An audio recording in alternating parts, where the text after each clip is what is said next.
I think one area for which there is debate that I don't think we necessarily got, additional data from ASCO, but I think is information that we will eagerly await and will be curious about is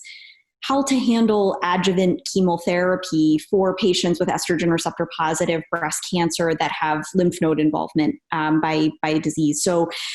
we are all eagerly awaiting the results of the responder trial, which took patients with 1 to 3 positive lymph nodes, performed Oncotype DX,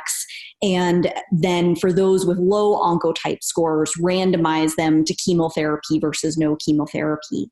And I think, as we saw with the TAILOR-X data a few years ago,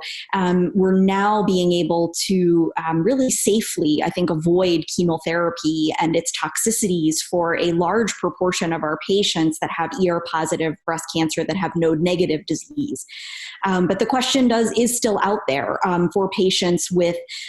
some, axillary lymph node involvement as to whether or not chemotherapy can be safely avoided, and as to whether or not we can use genomic profiling to assist in that decision. So I think that will be data that I'm sure will be forthcoming in subsequent meetings, San Antonio Breast Cancer Symposium, ASCO, and otherwise that hopefully will shed some light on that question.